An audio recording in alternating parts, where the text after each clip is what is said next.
For big updates, announcements, and what's next for the Ethereum Foundation, please welcome Ethereum Foundation Executive Director, Miyaguchi.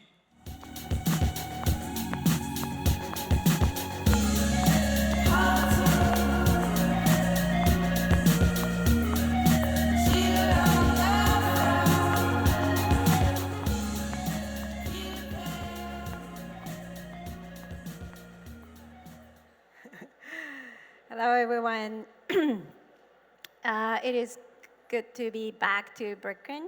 I come here every year for this event. That's the only time I come to Brooklyn, but it is exciting to be here every year. Thanks for having me. So, sorry, I wasn't using this. Last year, and also in my previous talks, I talked about how EF is not the only piece in big Ethereum ecosystem now, and also our role needed to shift. But our core focus hasn't changed. It remained as supporting Ethereum. And today, I'd like to talk a little bit more about who we are, since I believe if you understand us better, we will be able to support the ecosystem better. We are a non-profit organization, and to focus on building a better scaled, adapted, and distributed Ethereum. And our team is with supported developers and researchers within the EF, but also we have operation team to support the entire ecosystem. And our mission is to support Ethereum, the ecosystem, but not by controlling it. And this because this decentralized platform doesn't need one piece or one organization to do everything. And so instead of trying to do everything, our focus is we are trying to focus on things that only the EF can do better than others. And in order for us to find what are our focuses, we use this subtraction mindset, which I have talked about this before. And I'm going to go through this quickly. So basically, in our modern society, we are engineers to think that the more is better. But we believe subtracting our power as much as possible where we can is actually the way to maximize what our community has. And here's how it looks like. Instead of capturing opportunities for ourselves, we capture opportunities for Ethereum and then distribute them. And instead of playing everything in-house, we embrace pushing out the resources to distribute. And also, we define competition differently. We are happy when others create values because that means our ecosystem is becoming more decentralized and more sustainable. And prestige does exist, but that's not our goal, or we don't try to maintain. And as I said before, there are many hidden stars in this ecosystem that are creating very important values. They may not have titles or labels, and we really think it's very important to support them because that's the core part of the beauty of our ecosystem, how they're trying to contribute to Ethereum, not for their own fame, genuinely for Ethereum. So what matters more is Ethereum, not the Ethereum Foundation. And that is the core principle of how we make decisions to take actions. And I'm just going to talk about our actual actions.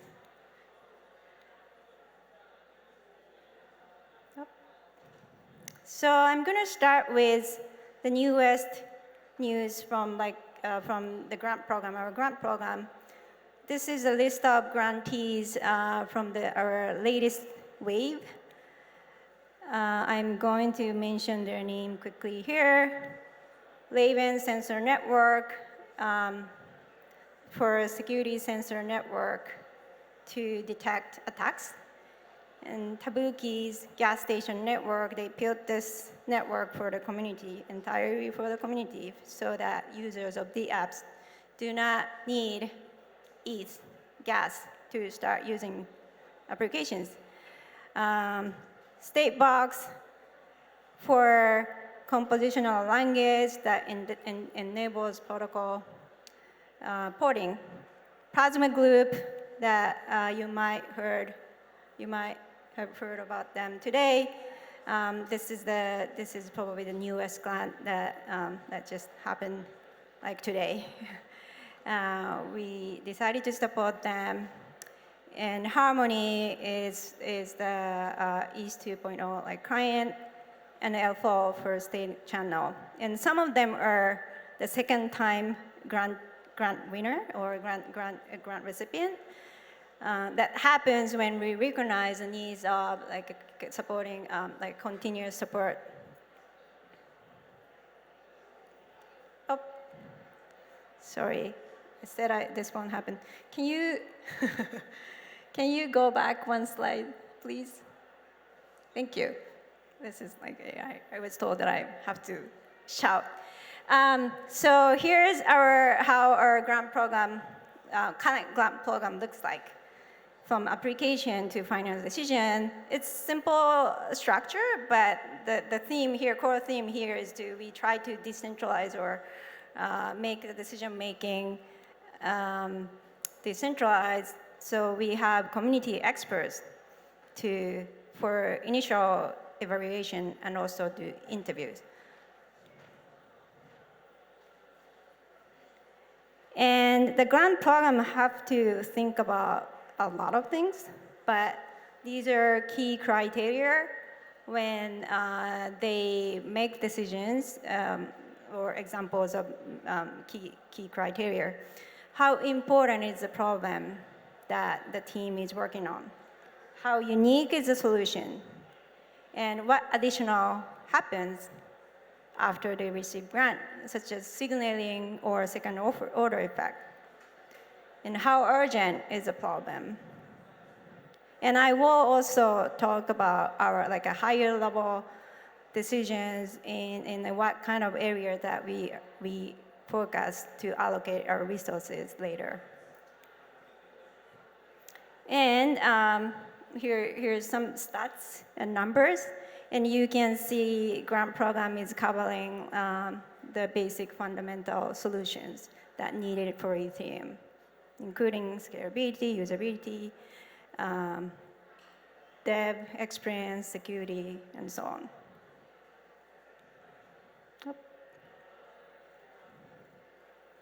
And here's another stat.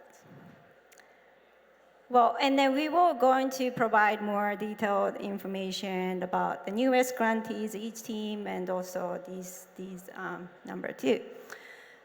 And what's exciting is we've been seeing already, good impact to the ecosystem. And these are the example. Our grant program thought these projects actually have already created a great impact to the community. And I think this really shows how our beauty and subtraction mindset work. For example, like Gitcoin, ETH Global, we empower them to empower other community members. I just went to East Cape Town, one of ETH Global's hackathons, and East Global, they don't organize hackathon themselves. Well, they actually support hackathons, but they don't organize everything themselves. They let community members in each local area to run the hackathon, and we actually empower ETH Global to empower local community members. And that's the beauty of this decentralized ecosystem, and I think it is amazing how we are seeing this. And other than grant program grantees that you actually publicly hear, there are a lot of other support we do, which may not be as visible. And then some of them are kind of like not appropriate to publicly be announced, but these are the example that because of our unique position in the ecosystem, we can support impactful individuals. It's very, very vague way of explaining it, but we can be flexible. When we see the need, we can just go ahead and support individuals so that they can keep working on their work. And these people are late, like example of recent example, including Barry Whitehat and Alexi for East One Next. And we do support events sometimes, and sometimes we find some interesting opportunity to support events. And we supported EdCon this year, EastCon in Korea, She 256 at Berkeley, and this is a new one. I believe it's Red Women, WMN. It's a hackathon happening next month in India. They invite 200 hackers, all women in India. So I think it's fantastic, and I'm really excited to support this too. And with academia, it's also some unique support that we provide is sometimes, since this area is very new, like universities cannot really fund those researchers or academia directly. So we work with them to organize conferences or for some researchers to focus on their research. And this year, then examples include IC3, yeah, and then also Alessandro Chiara from Berkeley, his lab at Berkeley. And also there are other research that we support separately, and those also like are something unique but something that we believe like is needed to support now for the future, not immediate visible thing. And Casper CBC, Zero Noise VDF are some examples of that. And so grant program, which is currently financial support, that's not the only support we do. And we're trying to move to take an ecosystem level view of support and trying to integrate what we are doing separately, and then that includes reducing distinction between internal and external teams, that which doesn't really matter as an ecosystem as a whole.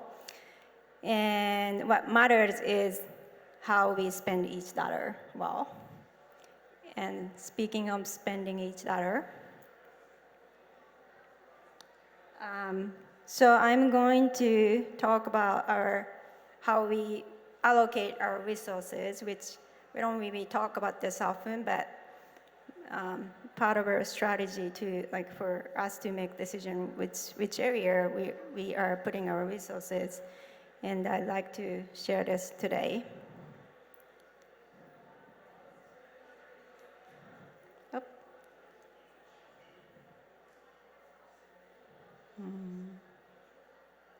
Okay. So over the next 12 months, the Ethereum Foundation plans to spend $30 million USD amount on critical project across the ecosystem. It's around 30 million, yes, but yeah, I think this is the first time to mention this number.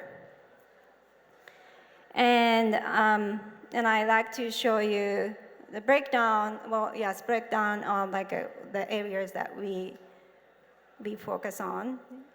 And the first one is Ethereum today. So I like to mention this because you hear a lot about ETH 2.0. But that doesn't mean we just jump onto this and then believe it works already. So there are things that we need to do, and we keep continuing supporting East One Next effort.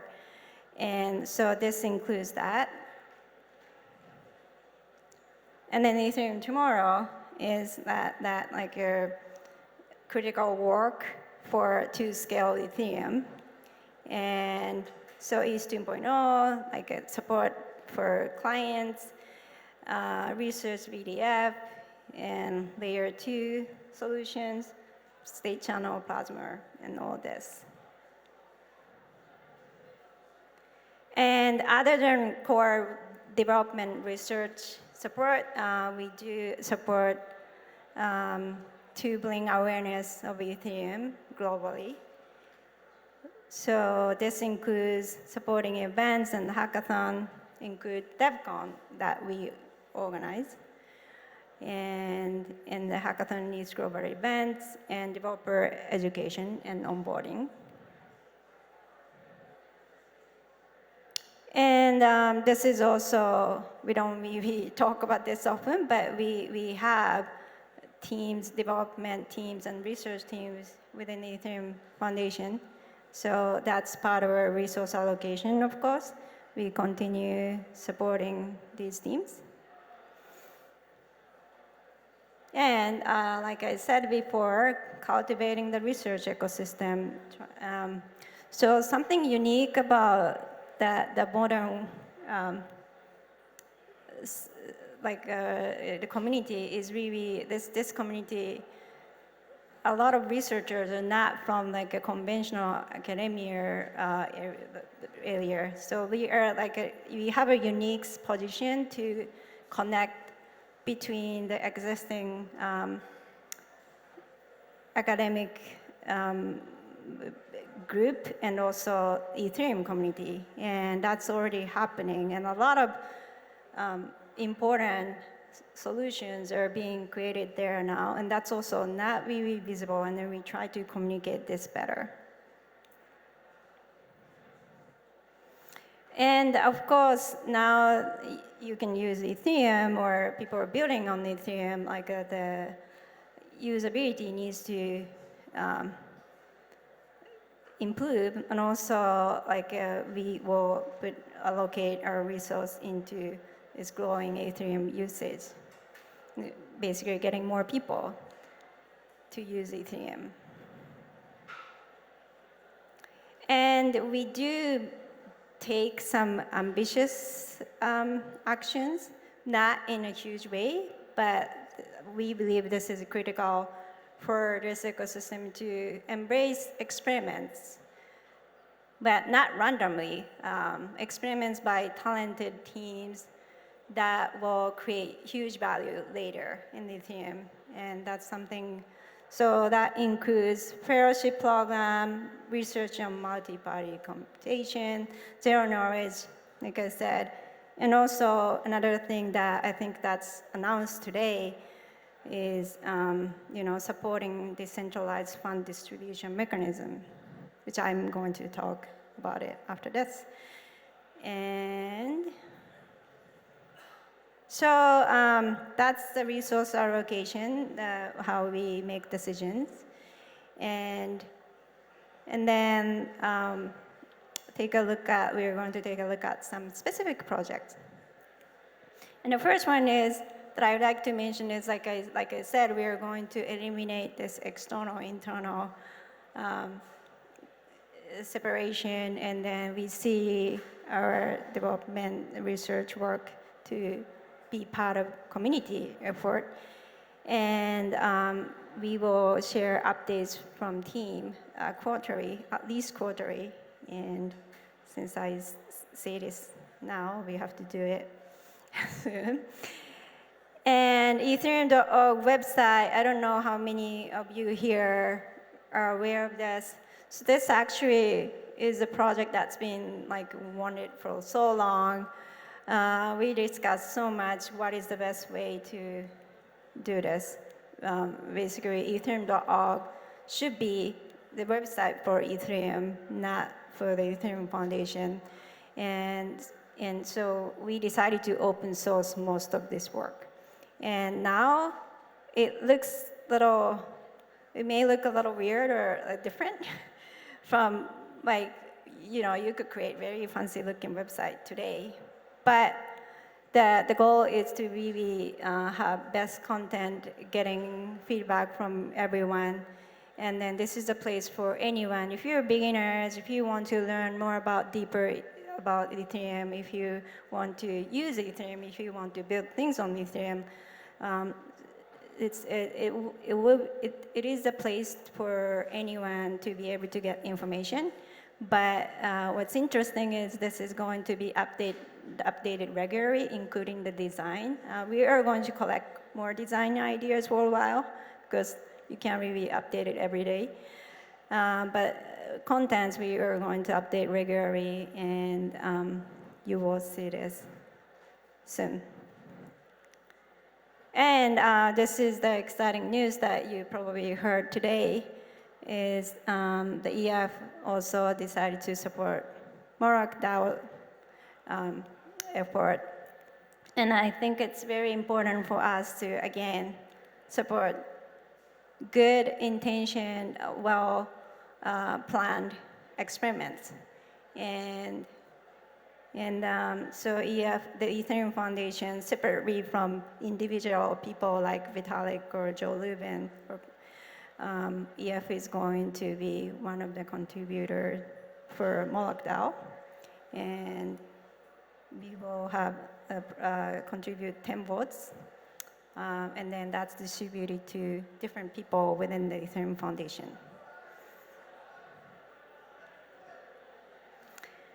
And another thing I'd like to mention is that we started doing this survey of the apps that are solving real-world issues a while ago, and we collected a lot of submissions, hundreds of submissions from all over the world, and mainly from emerging economies. And like originally, the first goal was to kind of collect data and then get stats and then find a way to support.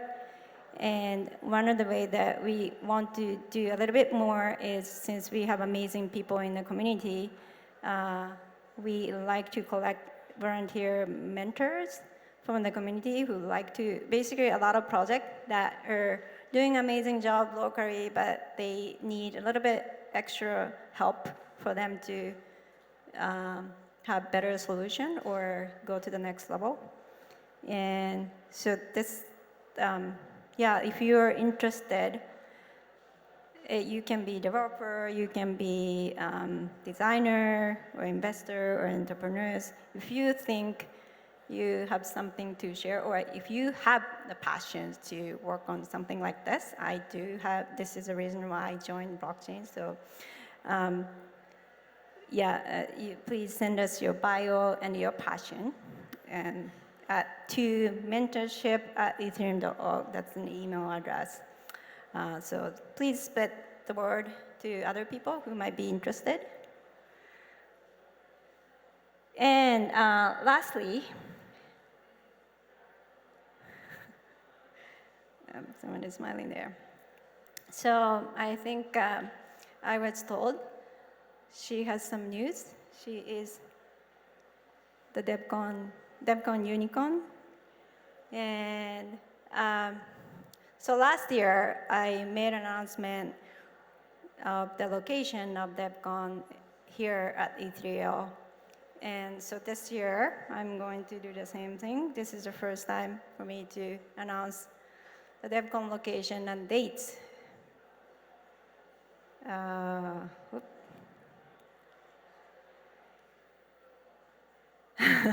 Yes, can you guess where it is? Actually, there has been some rumor already. Where do you think it is? We're in Japan. We're in Japan.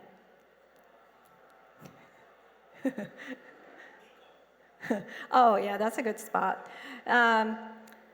So DevCon this year, DevCon 5 is going to be in Osaka, Japan.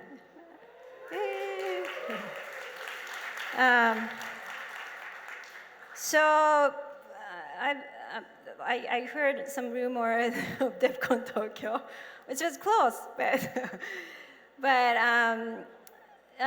so I personally am excited that's happening in Japan. I've received personal requests from multiple people, but also I'm actually excited that is in Osaka. Osaka has probably not many people have been there because you normally go to Tokyo if you pick one city. But Osaka is the place that has more characters and that would be better fit for Ethereum. So that's the place, from October 8th to 11th. So mark your calendar. And I hope to see you all in Osaka. Thank you.